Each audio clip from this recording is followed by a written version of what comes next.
안녕하세요.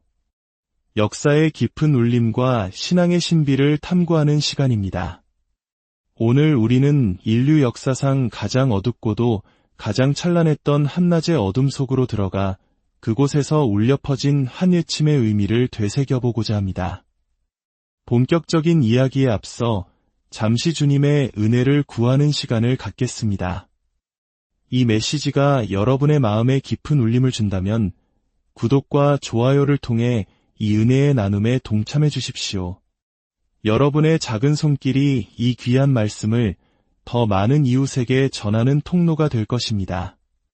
여러분의 삶에 하나님의 평강이 가득하기를 축복하며 이제 조용히 마음을 모아 기도하겠습니다. 전능하신 하나님 아버지, 우리 삶의 모든 날 동안 우리를 따르는 주님의 사랑에 감사드립니다. 주님의 진리로 우리의 생각을 채우시고 신성한 은혜로 우리의 의지를 강하게 하시니 감사합니다. 때로는 우연처럼 보였던 일들이 지나고 보면 우리의 영적 성장을 위한 주님의 자비로운 계획의 일부였음을 깨닫게 하시니 감사합니다.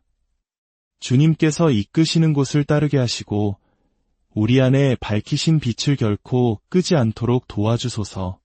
오히려 날마다 은혜 안에서 우리 주 예수 그리스도를 아는 지식 안에서 성장하게 하옵소서. 주님의 임재를 구하며 우리 자신만을 위해 기도하지 않기 원합니다. 주님의 도움이 필요한 우리의 모든 형제자매를 주님 앞에 내려놓습니다.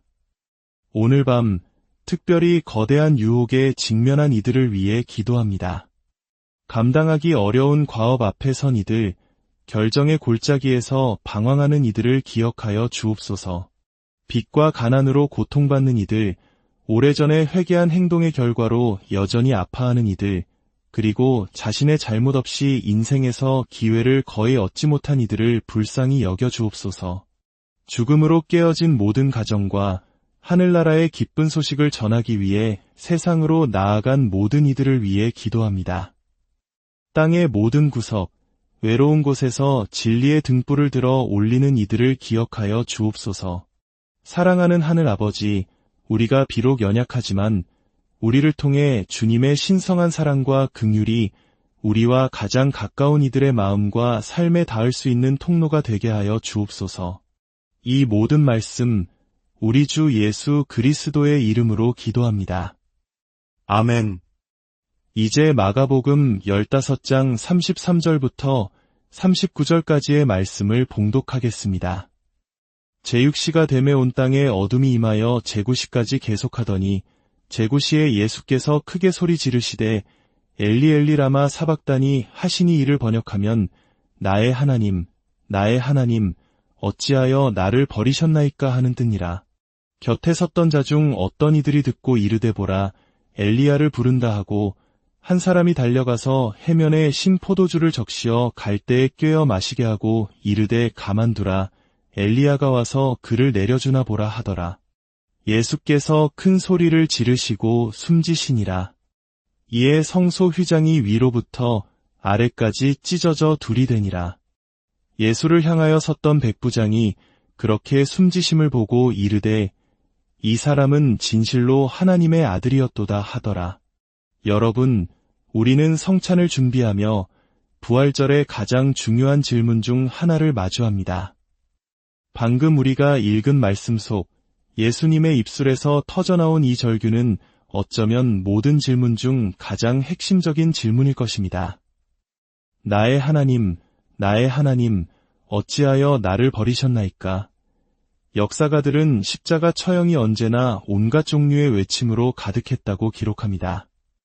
분노와 고통의 비명, 거친 저주, 형언할 수 없는 절망의 외침이 인류가 고안한 가장 잔혹한 사형 방식에 처해진 이들의 입에서 터져나왔습니다. 그러므로 십자가 위에서의 절규 자체는 특별한 일이 아니었습니다. 사실 십자가 처형 자체도 그 시대에는 너무나 흔한 일이었습니다. 우리는 수천 년의 시간을 건너 너무나 다른 문화 속에 살고 있기에 이 사실을 때때로 잊곤 합니다. 로마 제국에게 십자가형은 일상적인 통치 수단이었습니다. 로마의 역사가들은 로마로 들어오는 길 양편의 많게는 150개의 십자가가 세워져 있었다고 기록합니다. 로마 군인들에게 이 끔찍한 처형은 그저 자신들의 임무 중 하나였을 뿐입니다. 그들이 예수님께 가했던 잔인한 조롱과 대우는 그들의 일이 얼마나 무감각하고 반복적인 것이었는지를 보여줍니다. 그를 십자가에 못 박으라, 십자가에 못 박으라 라고 외치던 군중들 또한 겉으로 보기에는 이 사건의 진정한 의미를 전혀 이해할 수 없었습니다. 그들은 야만적인 처형을 목격하고 있었지만 예수님의 입에서 터져나온 나의 하나님, 나의 하나님, 어찌하여 나를 버리셨나이까? 라는 이 버림받음의 절규가 아니었다면 그곳에서 실제로 무슨 일이 일어나고 있었는지 알려줄 단서는 거의 없었습니다. 물론 그것은 십자가 처형이었습니다. 하지만 우리는 십자가 처형이라는 물리적 사건과 십자가라는 신학적 진리 사이에는 깊은 차이가 있음을 이해해야 합니다. 십자가 처형은 사형 방법으로서 끔찍하지만 이해는 가능합니다. 당시 수많은 사람들이 그렇게 죽었기 때문입니다. 하지만 사도 바울이 복음을 전할 때 그는 십자가 처형의 메시지가 멸망하는 자들에게 어리석은 것이라고 말하지 않았습니다. 그는 십자가의 도가, 즉 십자가의 메시지가 어리석게 들린다고 말했습니다. 그렇습니다. 십자가 위에서 일어난 일의 진정한 의미, 그 메시지가 바로 모든 역사를 움직이는 동력입니다. 십자가의 메시지 없이 바라보는 십자가 처형은 불완전한 그림일 뿐입니다. 영화 패션 오브 크라이스트를 떠올려 보십시오. 만약 우리가 그 영화의 시작 부분에 나오는 이사야 신세장의 예언 구절을 보지 못하고 영화를 보기 시작했다면 우리는 그 끔찍한 폭력의 현장에서 무슨 일이 일어나고 있는지 결코 이해할 수 없었을 것입니다. 그저 한 선한 사람이 억울하고 잔인하게 죽어가는 모습으로만 보였을 것입니다. 그렇다면 그 십자가 위에서는 대체 무슨 일이 일어나고 있었던 것일까요? 우리는 성경을 통해서만 그 답을 찾을 수 있습니다. 이사야 신세장 10절 말씀을 기억하십니까? 여호와께서 그에게 상함을 받게 하시기를 원하사 질고를 당하게 하셨은즉 믿기 힘든 말씀입니다. 하나님께서 당신의 아들이 짓밟히고 고통받게 하기를 원하셨다는 것입니다. 그렇습니다. 십자가는 하나님의 책임이었습니다.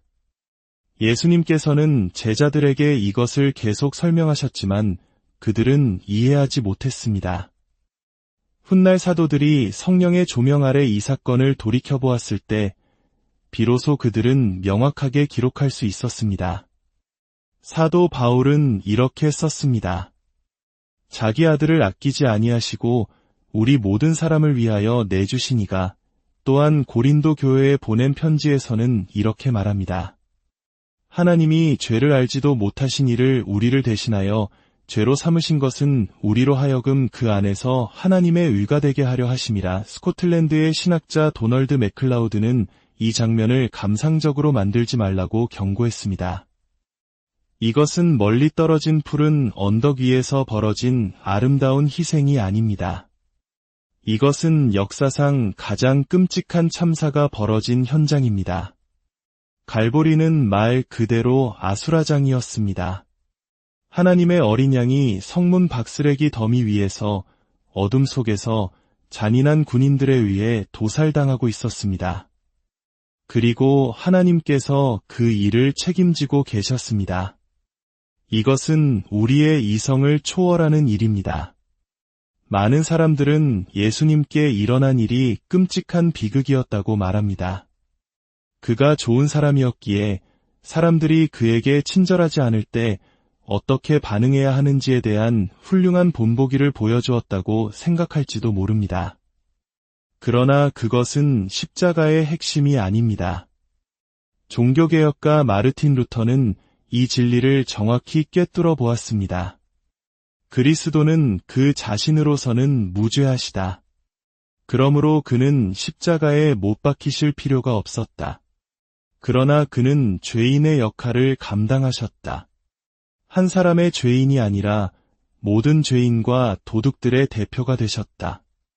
그는 우리의 모든 죄를 짊어지셨고 그 죄들 때문에 십자가에서 죽으셨다. 잠시 후 우리가 빵을 떼고 잔을 나눌 때 우리는 바로 이 진리를 고백한 것입니다. 그의 몸이 우리를 위해 찢기셨고 그의 피가 우리를 위해 흘려졌다는 사실, 그가 우리의 대속물이 되셨다는 진리입니다. 이 대속의 진리 없이는 그리스도의 죽음은 이해할 수 없는 비극일 뿐 아무런 의미도 갖지 못합니다. 어둠이 온 땅을 덮었습니다. 이는 마치 애굽에 내려졌던 재앙을 떠올리게 합니다. 애굽의 장자들이 죽기 전 그 땅에는 짙은 어둠이 있었습니다. 그리고 이제 다시 예수님께서 어둠 속에서 죽으시며 저주를 짊어지십니다. 참으로 놀라운 것은 그 어둠 속에서 우리의 심판자이신 그분 위에 우리의 심판이 내려졌다는 사실입니다. 십자가에서 예수님은 우리와 자리를 바꾸셨습니다. 그분은 우리 죄의 죄책감을 친히 짊어지시고 우리가 마땅히 받아야 할 심판을 대신 받으셨습니다.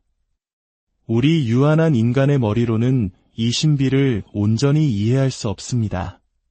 그러나 이 신비의 심장부에는 놀라운 진리가 있습니다. 바로 그의 버림받으심 속에서 우리의 용서가 발견된다는 것입니다. 영원 전부터 성부 하나님, 성령 하나님과 완벽한 교제와 기쁨을 누리셨던 예수님께서 이제 그 관계로부터 단절되십니다. 그 이유는 단 하나, 그가 우리의 자리에서 우리를 대신하여 죽고 계셨기 때문입니다. 십자가는 두 가지를 동시에 보여줍니다. 첫째, 하나님은 우리의 죄가 마땅히 받아야 할 형벌을 집행하심으로써 자신의 완벽하고 거룩한 정의를 드러내시고 만족시키셨습니다. 복음의 메시지는 결코 내가 좀 엉망으로 살았지만 괜찮아, 하나님이 그냥 눈 감아 주실 거야 라는 값싼 위로가 아닙니다. 하나님은 죄를 결코 간과하지 않으십니다. 만약 간과하셨다면 성금요일은 존재할 이유가 없었을 것입니다. 둘째, 동시에 하나님은 그리스도를 믿는 자들을 용서하십니다.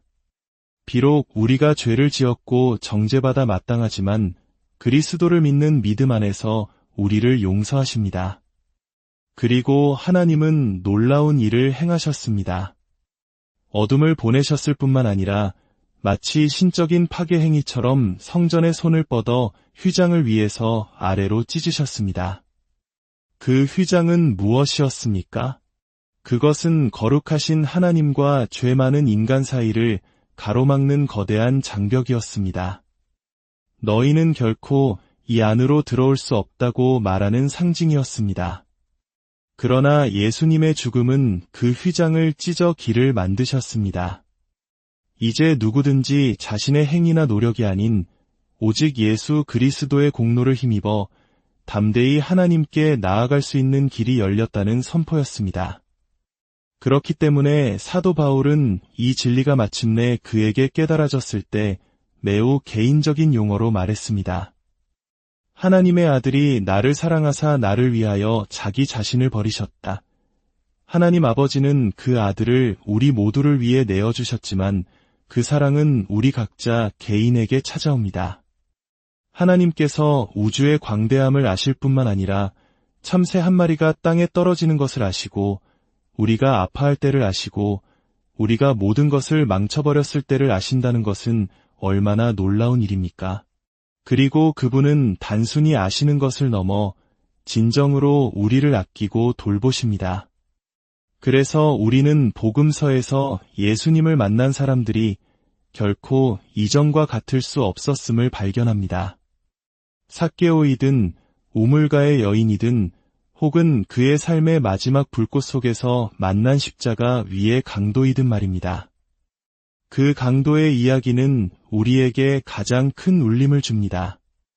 예수님 옆에 못 박혔던 강도는 주여 나를 구원하소서라고 외치지 않았습니다. 그는 그저 간절히 요청했습니다. 예수여, 당신의 나라에 임하실 때에 나를 기억하옵소서. 그러자 예수님께서 그에게 말씀하셨습니다. 내가 진실로 내게 이르노니 오늘 내가 나와 함께 낙원에 있으리라. 만약 불신이 가장 큰 죄라면 믿음은 가장 위대한 순종의 행위입니다. 얼마나 위대하신 하나님이시며 얼마나 놀라우신 구원자이십니까? 여러분은 그분께 이렇게 말씀드려 본 적이 있습니까? 주님, 저를 기억하여 주옵소서. 오늘 이 말씀을 듣는 모든 분들의 삶에 십자가의 깊은 은혜와 하나님의 변함없는 사랑이 늘 함께 하시기를 기도합니다.